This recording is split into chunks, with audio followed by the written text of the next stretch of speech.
Eccoci. Hola a todos. ¿Cómo están? Escríbanos en la chat de dónde vienen para saludarlos. Como saben, vamos a dejar los primeros minutos siempre para que puedan conectarse.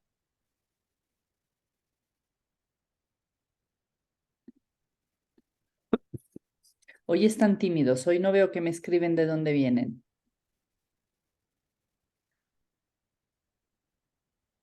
Le quería compartir a nuestro ponente de dónde se conectan hoy. Hola, León, ahora llega. Uy, de Italia, de Florencia, aquí está Claudia, obviamente. Io, California, ese eres tú.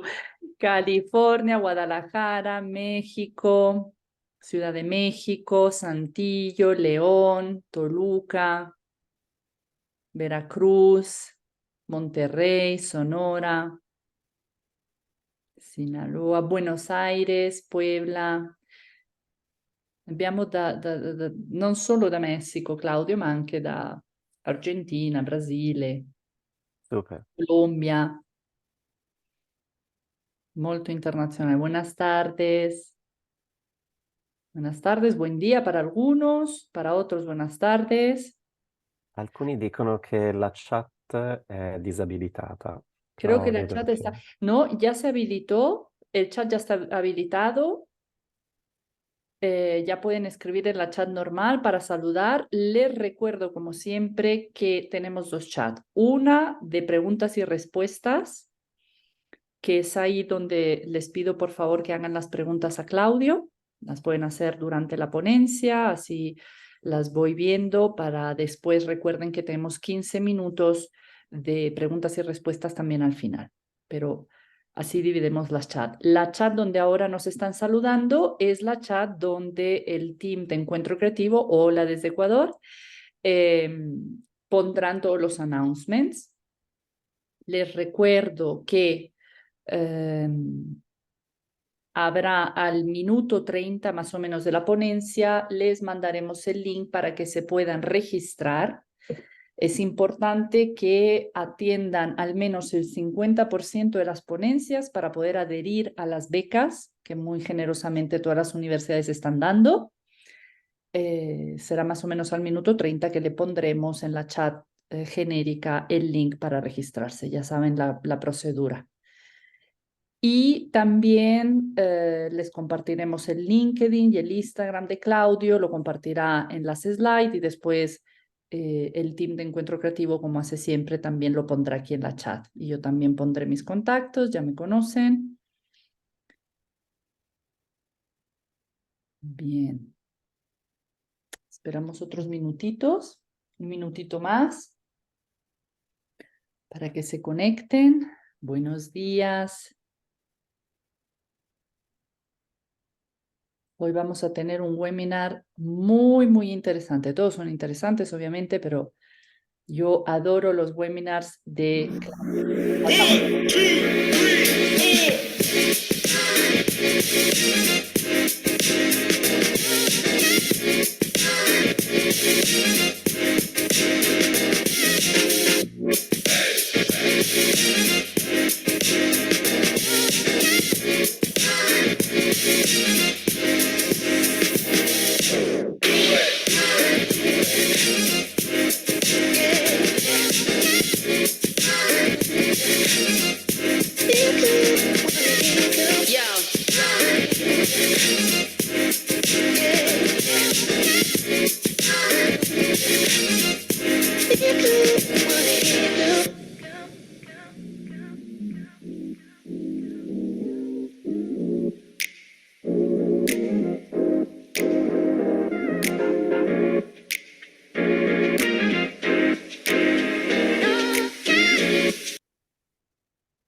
Bien.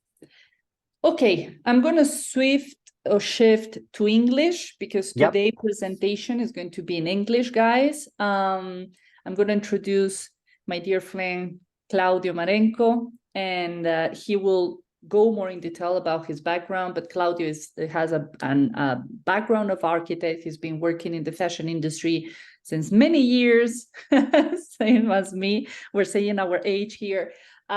He works as a manager for luxury brands in the merchandising field, the product field, but not only. Brands like Pucci, brands like Calvin Klein. So he has a very important experience in the luxury field in the fashion industry. And of course, also in fashion universities where he is visiting professor, but he is also has been fashion coordinator for the universities, well-known ones that you guys know. Currently, he is a consultant in the fashion industry, visiting professor as well. And this is it. Tell us, Claudio, what you want to share. Yeah. Hi, everybody. It's an honor and a pleasure being here tonight. And just briefly, I wanted to share a little of my experience, and then we'll get into business and talk about retail. As Paula said, as my very close friend Paula said, I'm an architect, though I almost never practiced architecture. I lived in many places in the world. I lived in Venice, Italy, Rome, but also Finland and then the States, and then back to Italy, where I moved different cities, and now I'm currently based in Florence. I've been an architect briefly. I've been a fashion journalist. I've been teaching in many, many universities, pretty much, I would say more than half than the ones that participated in Encuentro Creativo.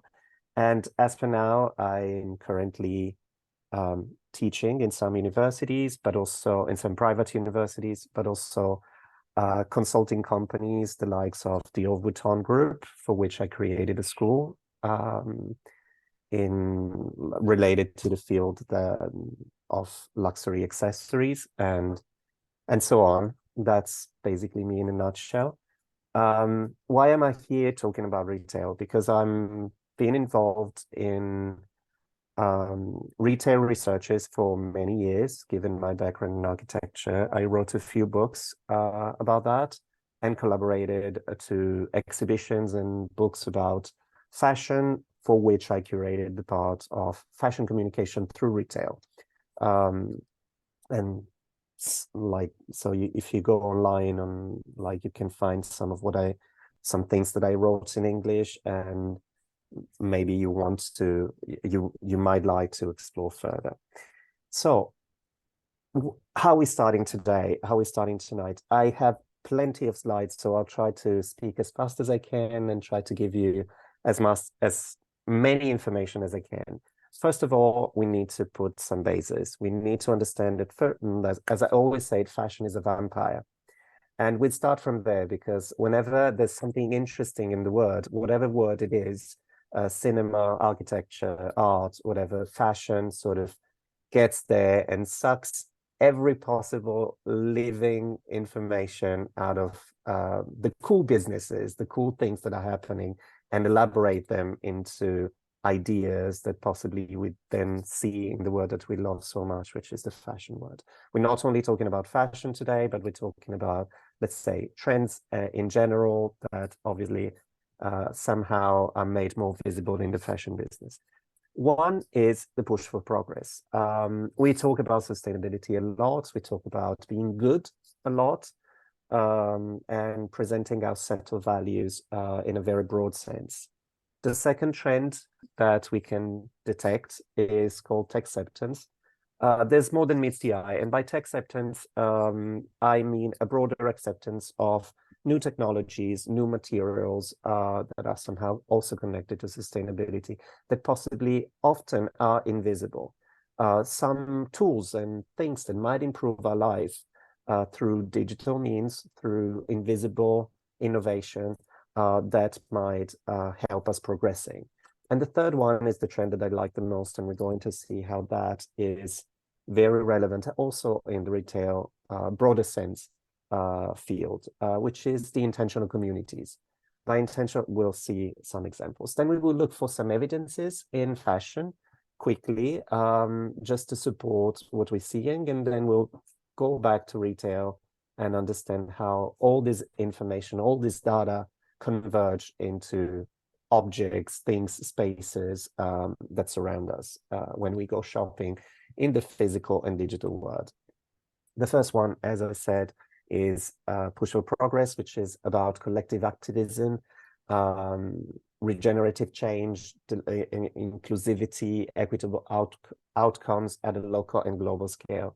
A lot of brands are focusing on that. We're talking about, like, being good to the planet, which now is a must-have for any newcomer in the market.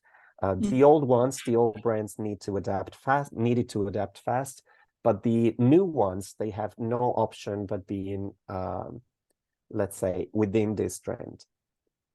The second one is the acceptance, which is very much connected to the fall of the barrier between the digital and physical world.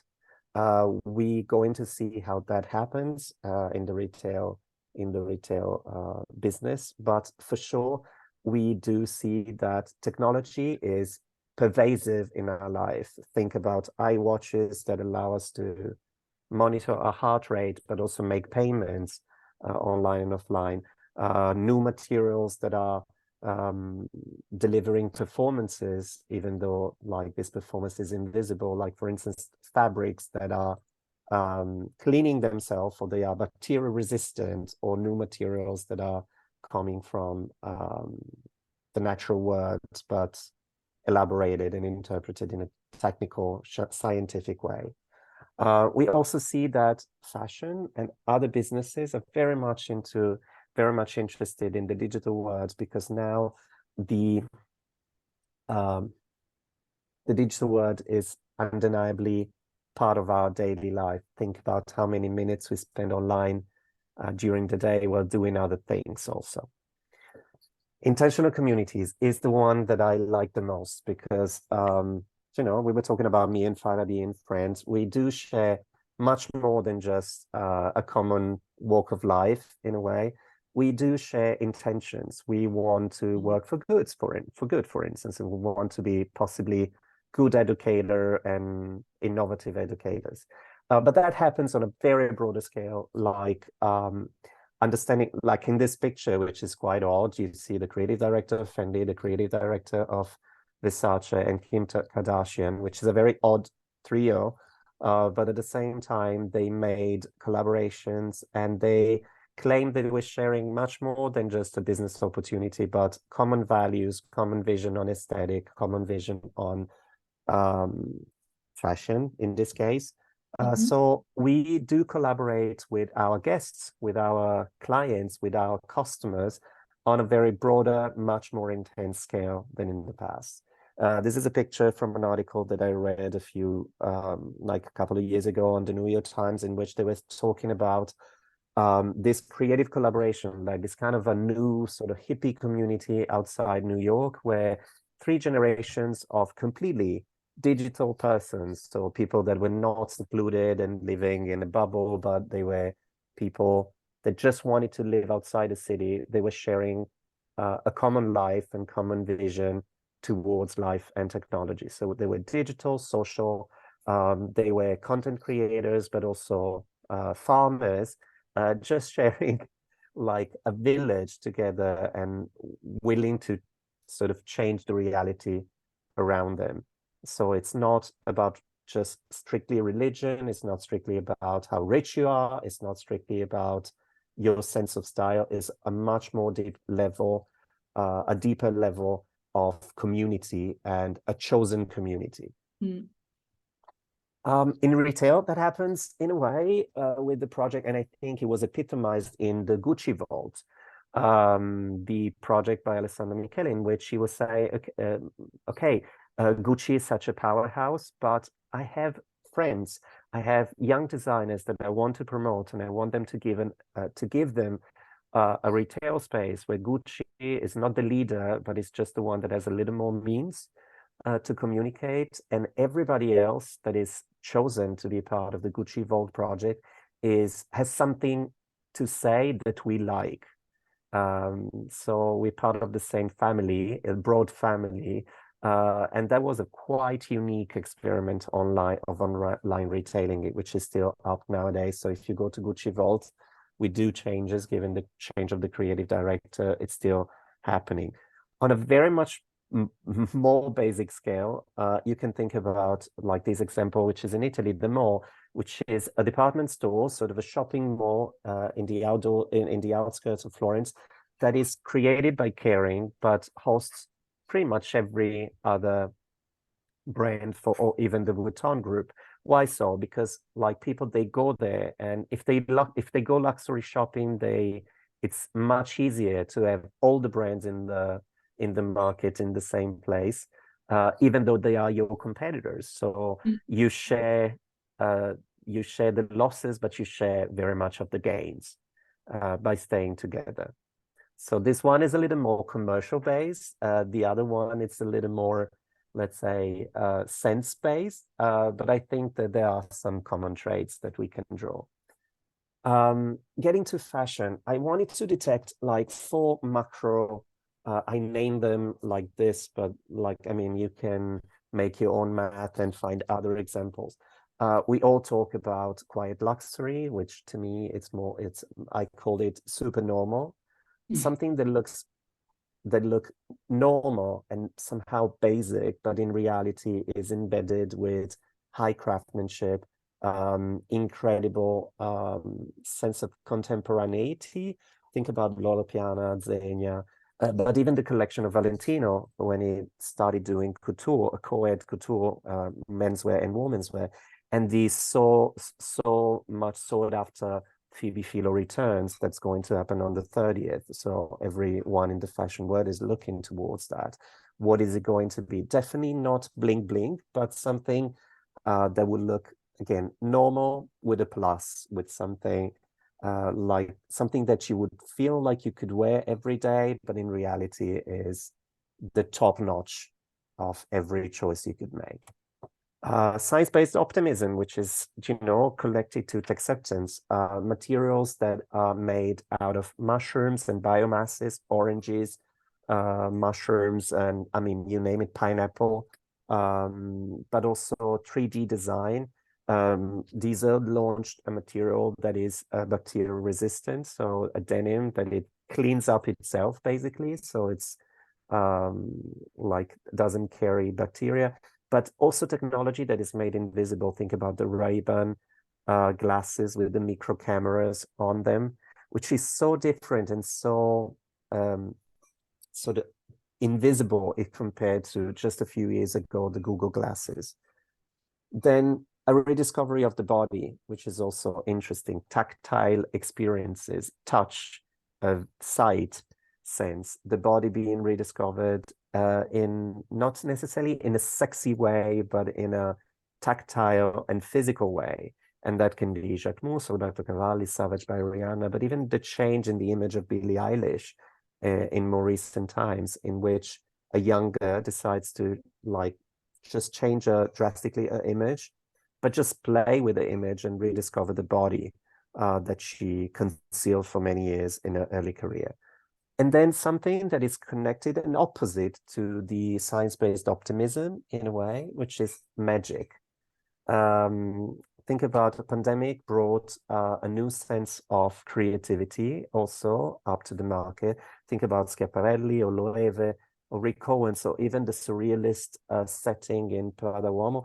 But why not also the resurgence of Thierry Mugler as a brand? Think about that. When you are in trouble, you either revert to magic and think about the connecting to the invisible powers of this world, or else you go to science and you try to solve your problems or whatever happens in life scientifically.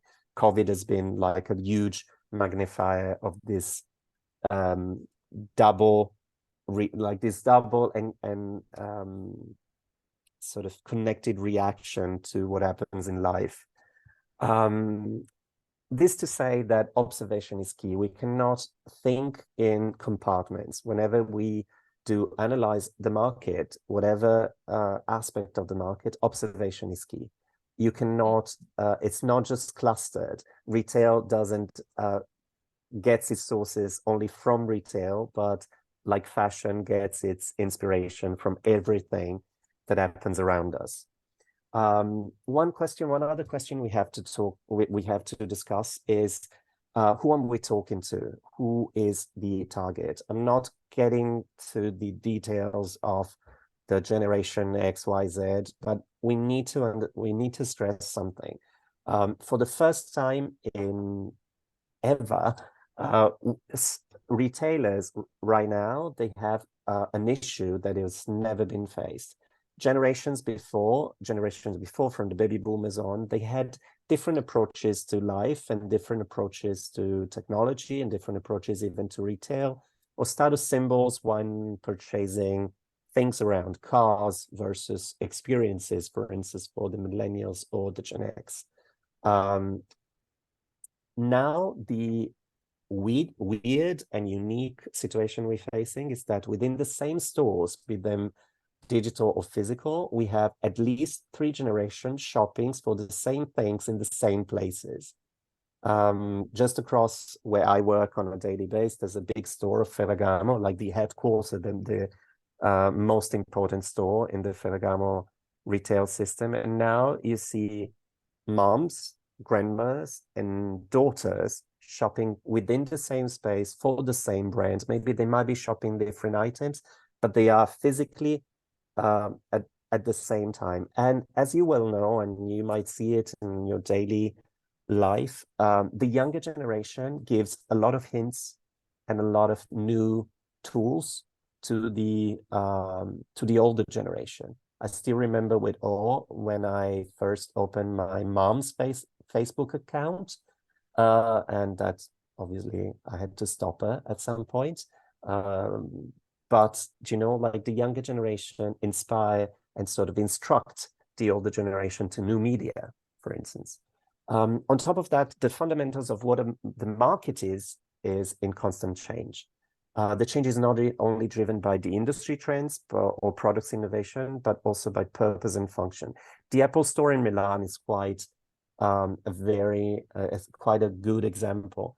A piazza, which was in the center of Milan, completely abandoned, completely, though it was central, like off the main road. Now, just because of Apple, just because of the Apple Store, is crowded 24/7. And mind that it's not crowded because only of the store, but because of the way the space has been given back to the city.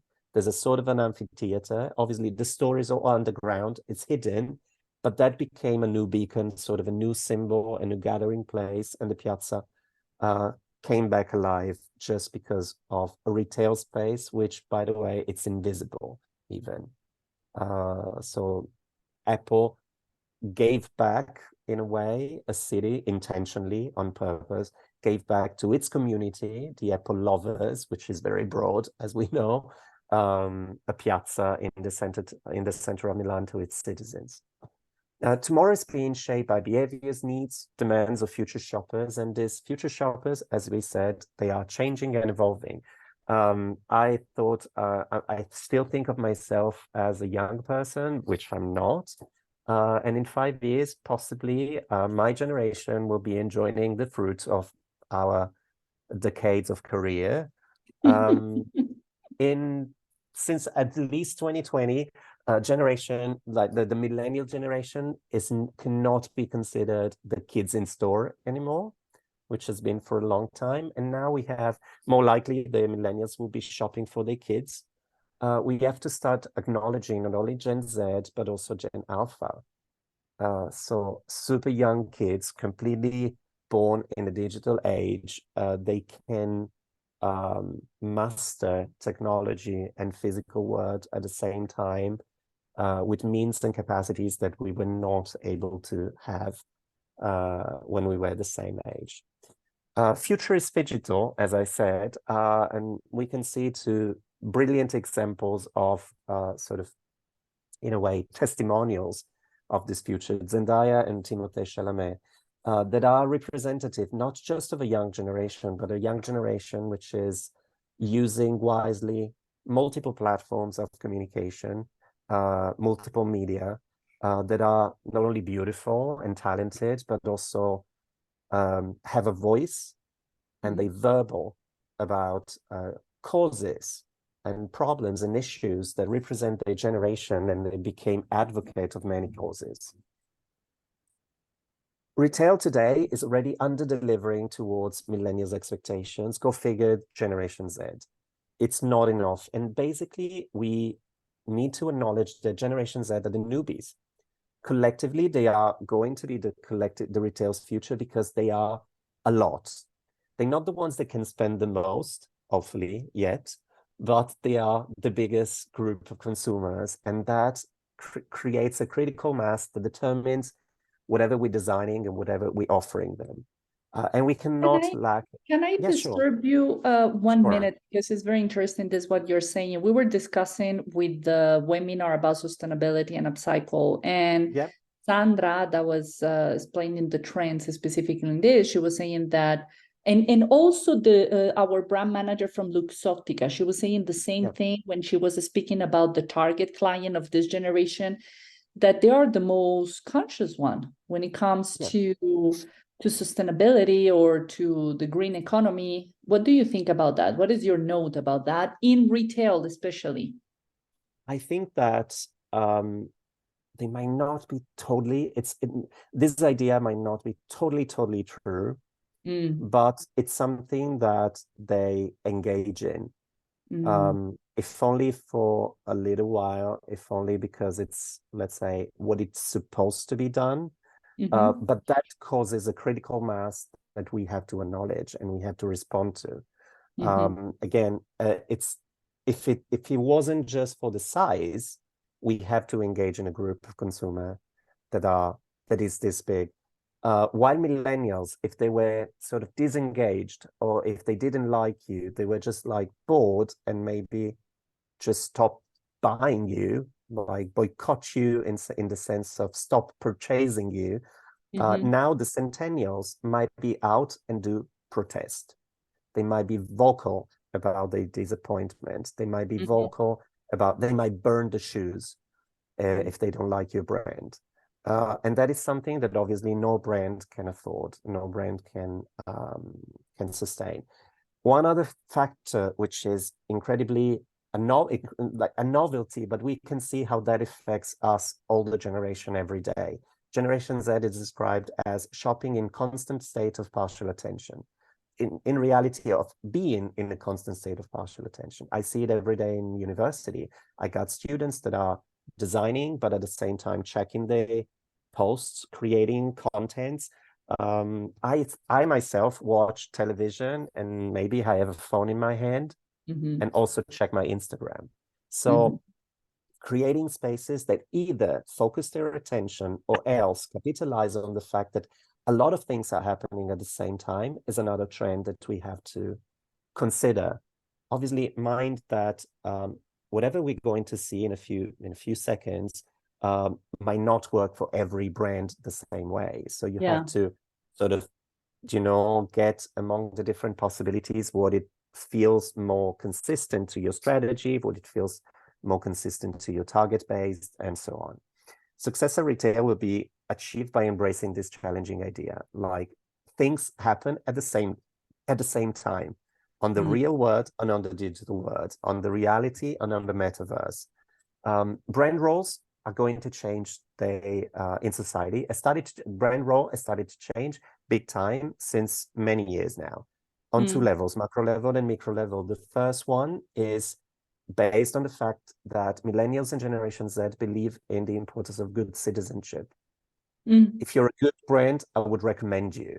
If you're a good brand, I'm most likely choose you over someone that has not expressed a point of view.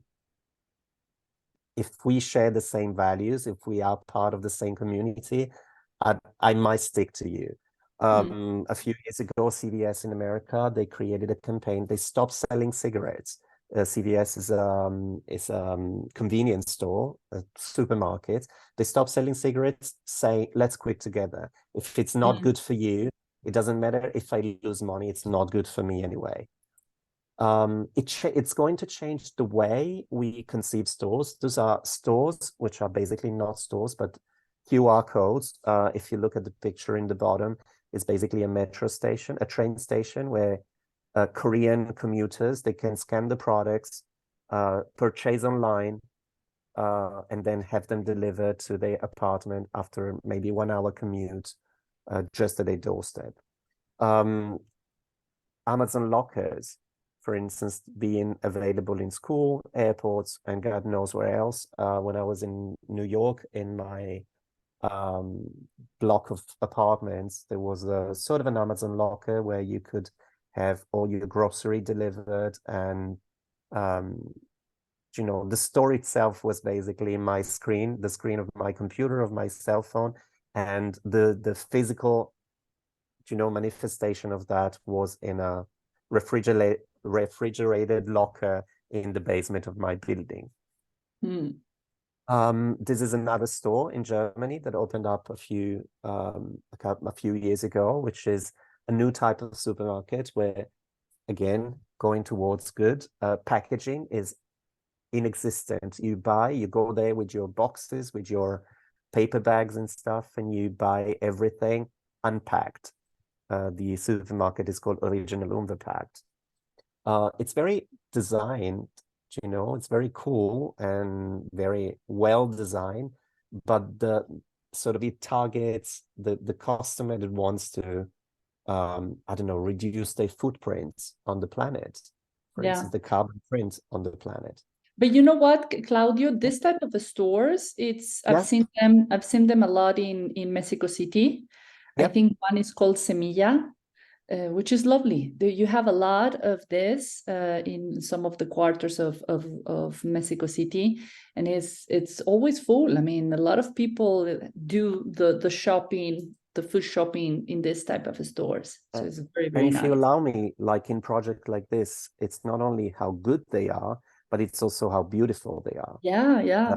You know, we look for aesthetic on top, Absolutely. like together with being good, with values. So again, that is another change, another pivotal change in design. Good is not ugly or crafty. Good is also beautiful and also curated. Panera, it's another example of cafes. Sorry, it's like a bakery that made a project, Panera Cares, in which basically he invited the customer to pay whatever they wanted. And they said, okay, it's like a social community cafe. If you can, you pay the full price. If you can, you pay even a little extra, and you leave not a tip, but an extra coin to the next customer. And if you cannot afford a piece of bread, you can get it for free. It's very similar to what happens in Italy, in Naples, when there's a tradition that's called Caffè Sospeso, where you can, let's say, you have a good day and you pay for a coffee for any random person that comes next to you and maybe doesn't have a dollar to, like a few euros to just experience a simple joy in life, which is a cup of coffee. Bringing nature inside the stores. Biophilic design is something that it's a big trend in architecture, interior design in general, but also in retail design. Places that are sort of merging the inside and the outside of the store. Big cities, sometimes nature can be indoor. This is a project very interesting in Florence. It's called Fabbrica dell'Aria. Basically, it's like a green lung inside different locations. Manifattura Tabacchi, which is like an interesting industrial building transform into a community for creative people. But also the pharmacy that I have across the street from me, where I live, it also has like this green lung that purifies the air, and it's also beautiful because it's green and natural, and it's like a greenhouse inside a store that usually has different functions. Yeah. Yeah, Economy just to mention, guys, because I'm is, sure some of you were in the webinar that we have with the ex-students of the fashion schools, and Isabel from Polimoda, she was telling about Manufactura Tabacchi. She shows some of yeah, the locations of Polimoda, which is, so this is the same place that yeah, Claudio it's not part of Polimoda. Polimoda, it's in the area, is in the but area. Yeah. this one happens to be in the same location. Yes. Yeah. Also, we changed the role of the store within the communities, because we see that some big stores that we had in the suburbs, now they'd rather stay within the city, because they need to become friendlier and just like part of our neighborhood. IKEA, this is Target in the States, and statistically, city Target, so a smaller venue of Target, makes double the profit within the city than they do outside the city. But also this one is IKEA that has opened up smaller venues where you can have a one-on-one contact. So let's say you have to design your wardrobe, and you can go in the center of Milan. This one is the center of Milan, and plan your design and have the goods delivered to your place. So physical, digital, small, big. There's not really a definition anymore, not even for this big, huge giants like IKEA that we were used to have in the suburbs with the big blue buildings outside the city. Also, this one, it's smaller venues of IKEA that sell secondhand IKEA. They started opening that in Sweden, but also now you can find them in pretty much every store, and even separated from the big store. So it's just like a smaller secondhand, like sometimes like a vintage store, but like secondhand pre-loved pieces by IKEA that can be put in a circular life again. Stores will take many forms. I'll try to speed up. One size fits all doesn't work anymore. It started off with, obviously, with Starbucks, in which they were changing from 2008 to 2000 to now, like one single format to many different formats. You can see some examples targeting different types of customers. So the quality is the same. The products, let's say, also are similar, but the format that you see is different from location to location. And the efficiency is the same. All the pictures that we're seeing here are Starbucks, but every location has its different attitude and different design. Same that happens in Aesop also. That opened up in Florence, this store, which is different from any other store of Aesop in the world. And customers, they like to collect the experiences. They love the products remain unchanged, but the physical space in which it's sold, it's very much connected to the local design, or like it's to the local materials, to the local colors. So if you have Aesop in Mexico City, most surely it will be different. It would have a different image than this one. Products exactly the same, but the old package of the store is radically different. Muji, the Japanese retailer, has at least 5 different types of formats for the same store. There's Muji big, like IKEA. There's Muji like mini stores. There's Muji that can be transformed into an hotel, a minimalistic hotel in Ginza. But there's also Muji that can be a vending machine for stationery, for instance. In Venice, the Muji opened up a store only dedicated to travelers. So where you can find, what you can find there, underwear, a change of underwear, the little boxes, like the little packaging for carrying on board shampoo and stuff, and all the little essentials that a traveler might forget, might need when they're traveling, just and no other type of product. Mm. Again, IKEA that opened up even in an airport in like Fiumicino in Rome. This little secondhand, it's called corner of circularity, of circular economy, and totally different than the use of IKEA that we used to have.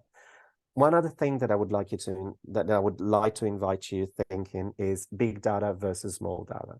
We all talk, like, you can go online and read WGSN and get like a very synthesized information of millions of examples of things that happen in the world, but you always have to merge them with gut feeling, personal information, like small data, observation that happen literally around the corner that validate or enrich the your analysis of trends. The way we speak to clients is changing, has changed drastically. We talk about transparency being absolute stake, and transparency that has to be consistent throughout everything that you do. Where the change you want to see, says this image, good on the planet, people and animals, and good on you.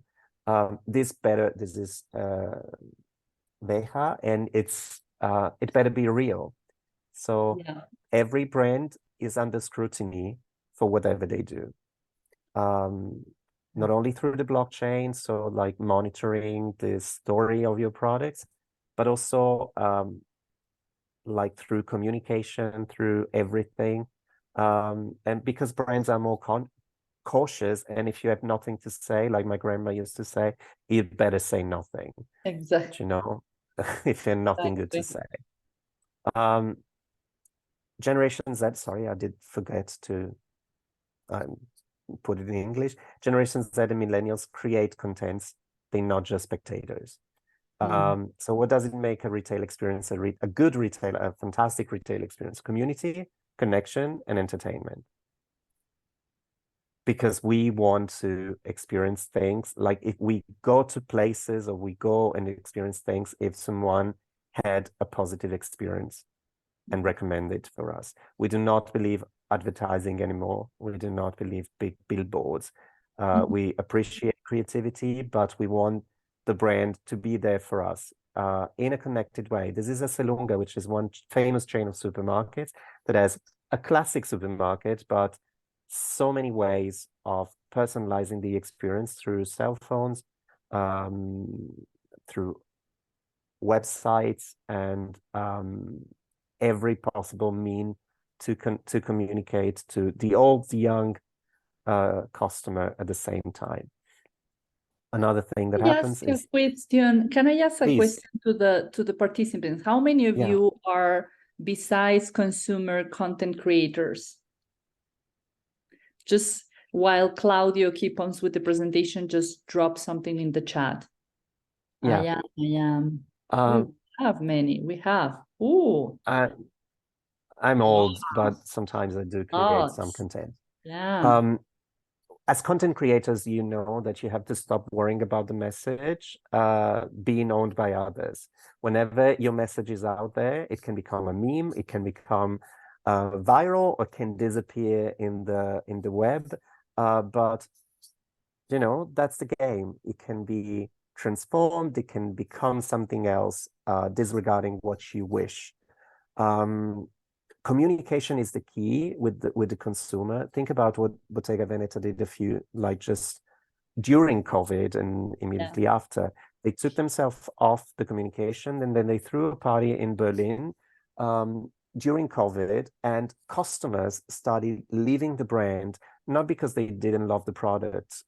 What pissed them off, sorry, it was that they couldn't get back at them.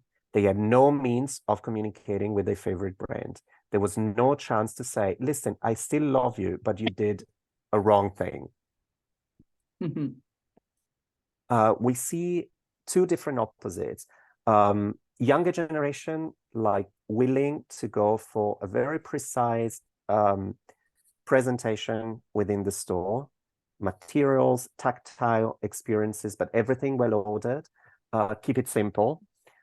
Because you're already like trying to tune out noise, appreciating great visuals in store because it's inspirational. But also we are very much apathetic to marketing. We know the games, so we want to go straight for the goods. Benetton is a very good example of that. Color-coded products are very clear. Benetton, the Italian brand. Examples like Corso Como, which is another famous store in Milan that sell art, music, fashion, you name it.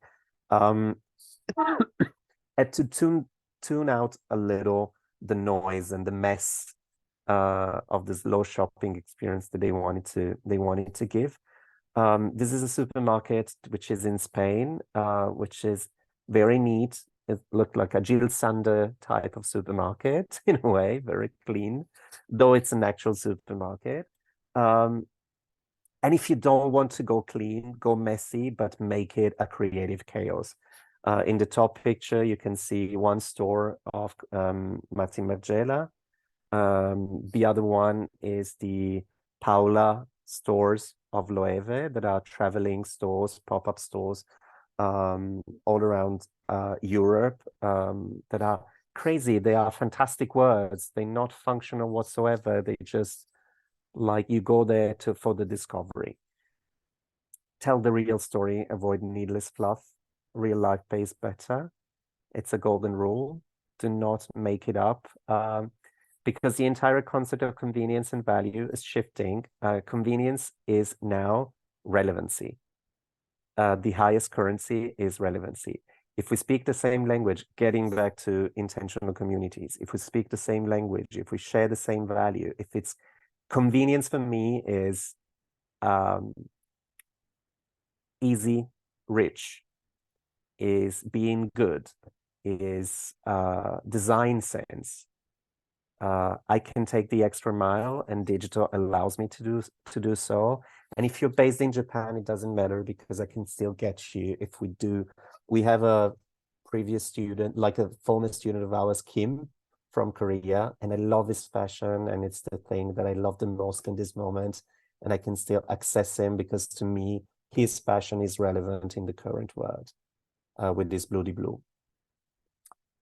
We have a lot of devices connected, and that you can see it, for instance, in Amazon Go, where your cell phone can help you shopping without even queuing at the cashier, just by being connected to the supermarket sensors. And I tried that in America, but now it's like widespread in Europe.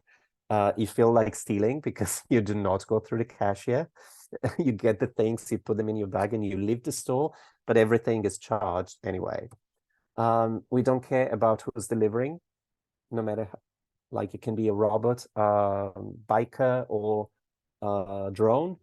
We pay with digital currency. It's like second nature right now. I do not have physical credit cards anymore. I just have them in my watch, which I don't know, it makes me feel safer. Because everything is brick and click. This was an example that happened in Mexico a few years ago. It was like a Forever 21 delivering the store right to your door. So it was sort of a competition. And again, that comes with locating the products. The best product for me, it's not just locating the product, but it's locating the best products for me. Using technology to bring reality, to bring a relevant in-store and out-of-store experience. This is Ferragamo that during COVID obviously couldn't keep the stores open. So they tried to recreate in a digital way the experience of customizing a pair of crafted shoes for the customer. So through digital enhanced reality, and the shopper, it has to be the focus for that, not the sale. You have to enrich the experience of the consumer, like in Nike Paris, where you can be embedded in a reality. In a physical store, you can be embedded in a digital reality and have an experience of the products in sort of a different surrounding within the store. Very technologically looking, but very physical at the same time, so that you can really understand the sense of the innovation. Part of personalization will be the ability to customize, tailor the products in ways that are obviously seamless. This is a brand, an Italian brand that's called, oh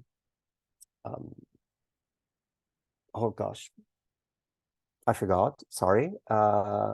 It's a brand that it's about innovative materials, sportswear brand that is about innovative materials.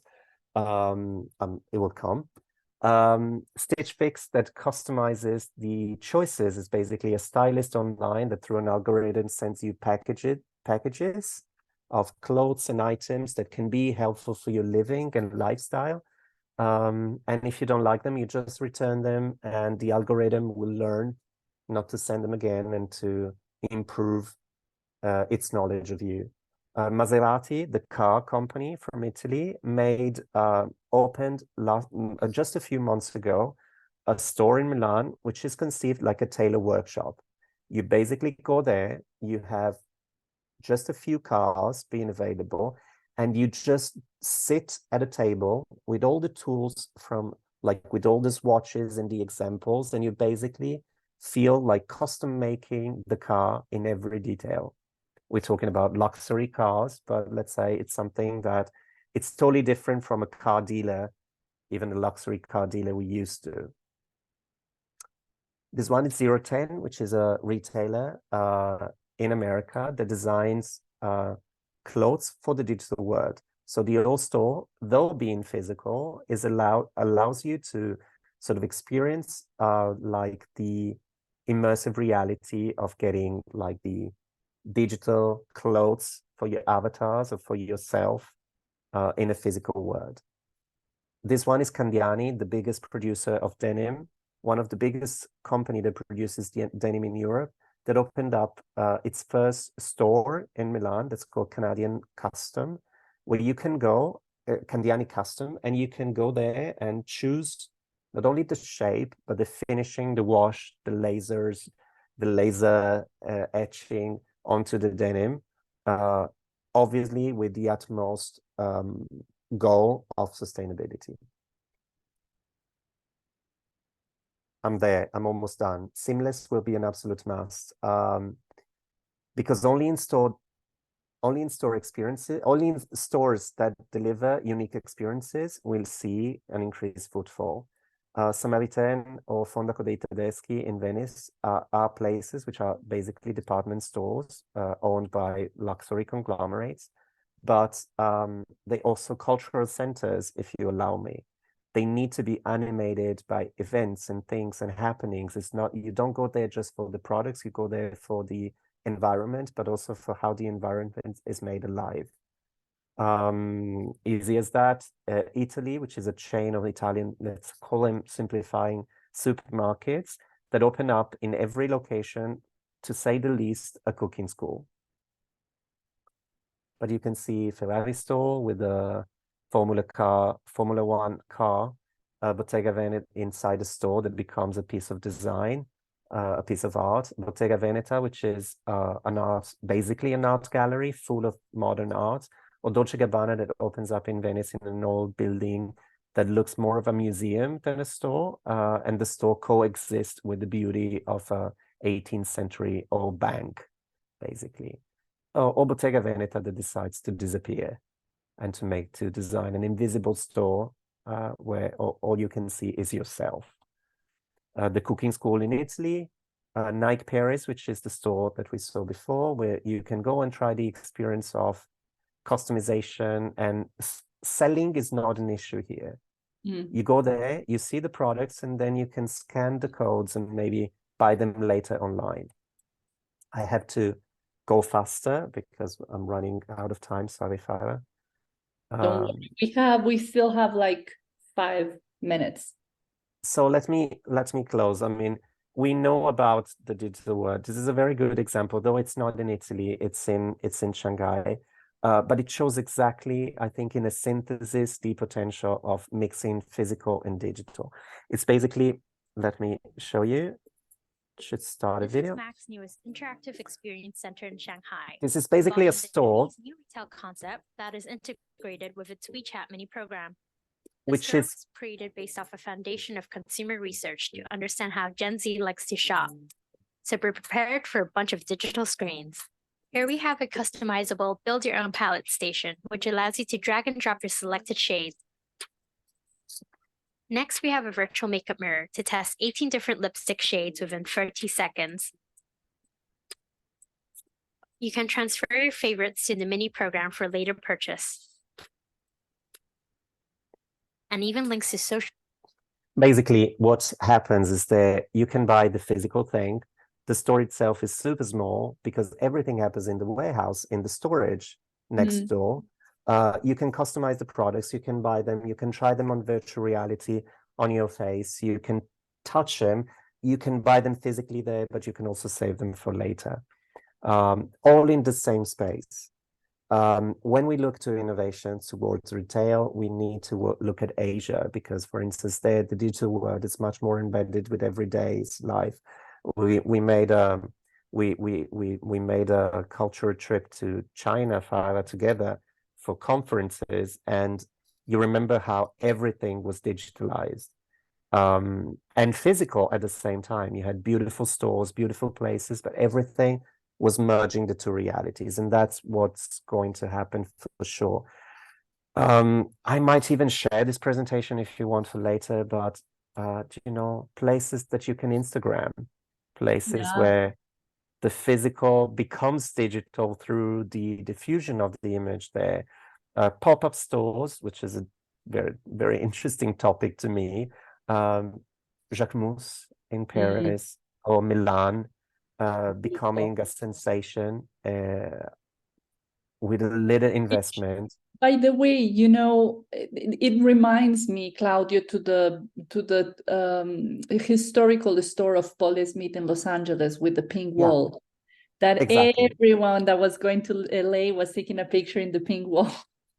Vuitton taking over newsstands and creating like Vuitton newsstands of florist shops, like Prada in the last collection, just taking over places, having fun. That goes against like the minimalistic approach that we saw before, the scientific minimalistic approach. Loewe, Marni, even.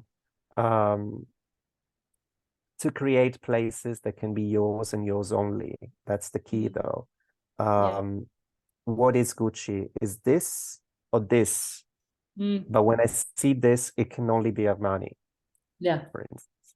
So again, we have to create something that reflects our individuality, possibly merges like obviously digital and physical, but also that expresses our inner like our deepest values, be them simple, but just like reflect us. Sorry, I tried to speak as fast as I could, but you did perfectly, and so happy that you have also your contacts, guys, because I know that you always ask for it. I always forget also to put mine. You have here my IG in the chat. Claudio, linking with this, the people are saying great conference, thank you so much. Good. It's a lot of precious information, guys, for your projects, for your work. So you know, Claudio is a very well-known consultant in Italy, so this is a gift. So thank you so much, Claudio, for your thank you for having curiosity. Janet is asking, how can artificial intelligence impact or benefit retail in design? I will stake Janet with the design in retail. What do you think about that, Claudio? Although remember, guys, we have a webinar about artificial intelligence with 2 experts of the industry tomorrow. But tell me, Claudio, how do you think AI is impacting retail when it comes to especially to design as an architect? I think that, to be fair, I'm a little worried and scared of that. I think that, you know, like the time of architecture is like somehow at some point it stops. So like meaning that you have to start producing architecture. So whenever you fix something in the moment, sorry, I'm trying to express the fact that I think artificial intelligence might be incredibly successful when it comes to digital communication or to the digital part of the retail experience. The physical part cannot change at the speed of the information, which is constantly like leaves through feeds of the artificial intelligence. At some point, we have to fix a moment, design for that, and realize that it cannot be that fluid in a way. as you might slowly and organically adapt with the information that artificial intelligence, the feeds of artificial intelligence in the digital world. So my question, my answer is, it's going to be incredibly interesting to apply that, but I'm more doubtful when it comes to a physical output as per now. Good. Because it will get obsolete very fast, I think. Exactly. Yeah. So Anna is asking, as an aftermath of COVID, many malls and retail stores are closing or have closed due to the low demands and the rise of online shopping. At least this is the case in Southern California, where I live. What can be done to bring customers back into the physical stores? I prefer to shop in the physical store. So any tips about that? What you see, what we see, not only, well, America, it's a very like peculiar reality for which like the markets are very different. What I see in New York is definitely different than what I see in Los Angeles, for instance. So it's very interesting because like what you're noticing, it's exactly the opposite of what happens in Europe this moment. More and more physical retail spaces are opening because after so much shopping online, the customer is looking for a tactile experience or a visual/tactile experience that cannot be replicated in the digital store only. So if ever, they have to coexist. But in one interview a few months ago, Monsieur Arnaud, like the owner of LVMH, was saying that physical and digital to him won't ever be completely merged. Because, and you can see that in the Vuitton stores, they definitely point of sales, for instance, but most of them, a large number of them also are full of art. So to say the least, you go there because they're beautiful and because they enrich you and because they're good to the eyes. And then maybe you shop online, it doesn't matter, but they coexist. What we see in Europe is that a lot of people is looking for like touching and seeing and being in the place rather than just shopping online. That is a very challenging situation for stores because obviously they invested and they have a broader reach online. Luisa Via Roma, check Luisa Via Roma. The biggest e-commerce, one of the biggest e-commerce for fashion, and still they never close the physical store because it becomes a temple. Everyone that shops on Luisa Via Roma, if they are in Florence, they want to see the real thing. And it's a statement because Panconesi, the owner, he had a lot of opportunities to open other physical Luisa Via Roma stores around the world. He said just one. No, they're opening a second. Oh, they are opening a second. Yeah. Oh, I didn't know that. Yeah, they're about to open a second. Oh, good. So he changed his mind. Good. So Audrey says, what is a brand that you think keeps innovating? I assume, Audrey, in regards of retail, innovating regarding their design in the retail field? In the retail field? Yeah. I do like very much what at this moment, but just because it's creative and fun and young and completely. You like what? I like Jacquemus. Jacquemus. Okay. Because it's a brand that moves like being young, being like digital as a start. Jacquemus himself, like, he's a very social person. It's one of the few brands ever that doesn't have a separate brand for the creative director. The Jacquemus brand Instagram is also the Jacquemus person Instagram. It merges everything. So it's got a very close communication to its customers. And the stores, be them temporary or physical, permanent, wherever Jacquemus happens, it's totally reflecting the customer. Are they are they permanent stores? Are they going to last forever? It doesn't matter because they're going to evolve with the customer over time. So not my Claudio cup of tea, but because I'm older, but I do appreciate the creativity behind, yes. Yeah. And linking to that, Sebastian is asking, which brand do you think is the pioneer in the retail world, the most disruptive or trendsetting, the one that we need to look up to, and why? I would not say brand, but I would say retailer. Panconesi, like Luisa Via Roma, has been like a deal breaker. When everybody was opening up multiple physical stores and replicating the formula of a store looking alike all over the world, he went digital, they went digital, and they became a powerhouse. And another brand that's always been challenging conventions is Prada, for sure. True, always. Two more questions, Claudia. I'm checking the time. Yes, we have time for two more questions. When you find a product online you want to purchase, sometimes you go to the store to see it physically, and it can be a little bit more expensive there. A good shopping experience will make up for the extra cost, but at times sales.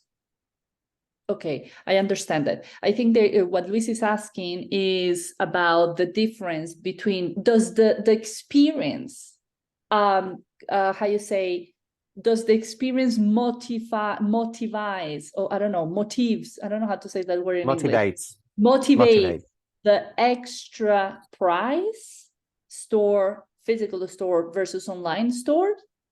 What do you think? It depends. If you think about digital or physical experience of luxury brands, for instance, which is the one for which I'm working currently, like the price should be the same, and the extra experience is like the goodie that you get in the physical or digital. Think Gucci, for instance. Some experiences, some digital experiences of Gucci were unique and one of a kind anyway. I do think that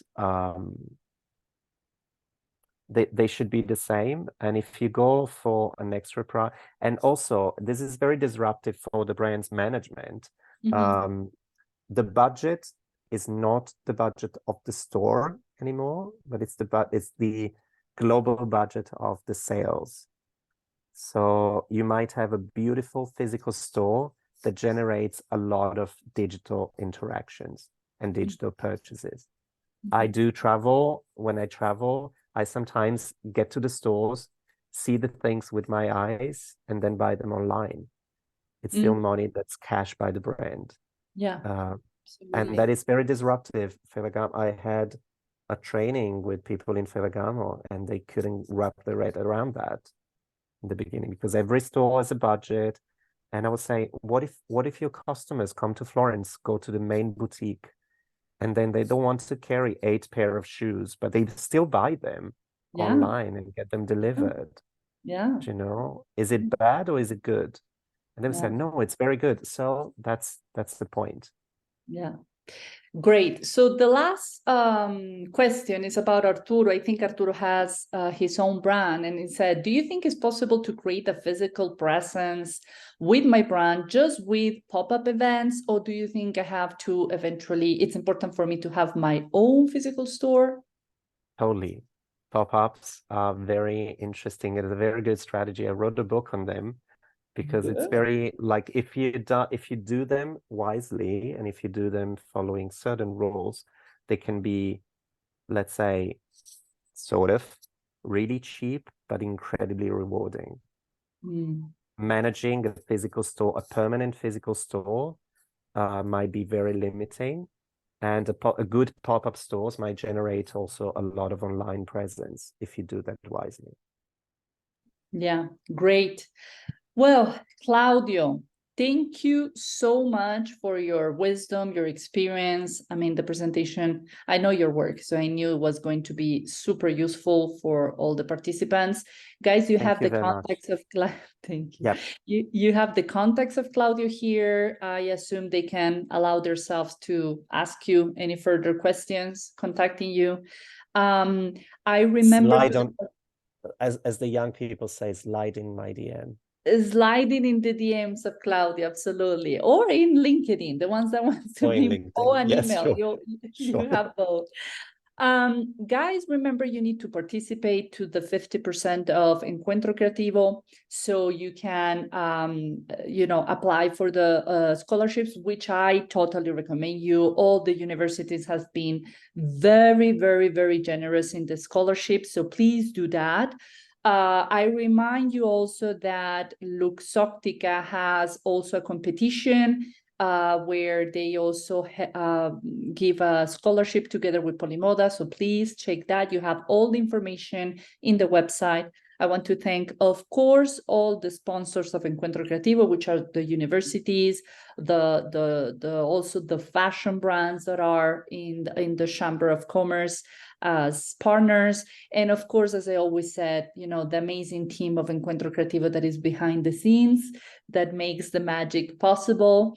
And this is it. Claudio, thank you again. And let me create a content. Oh, yes. Yes. It's been crazy these days. Like a lot of people posting the webinars. I'm sorry, guys, if I don't see it, if I don't repost. I'm not that technical generation, so I have someone that is my guardian angel in my Instagram. I am in Instagram, but I have also Fabs that takes care because time is just very little, So thank you, Claudio. They're saying a lot of beautiful things to you in the chat. Grazie mille. It's been a pleasure. Yeah, it's been a pleasure. So guys, have a wonderful day. You do have more webinars, I believe, today. So enjoy the content. Ciao. Ciao, Claudio. Ciao Fara. Un bacio.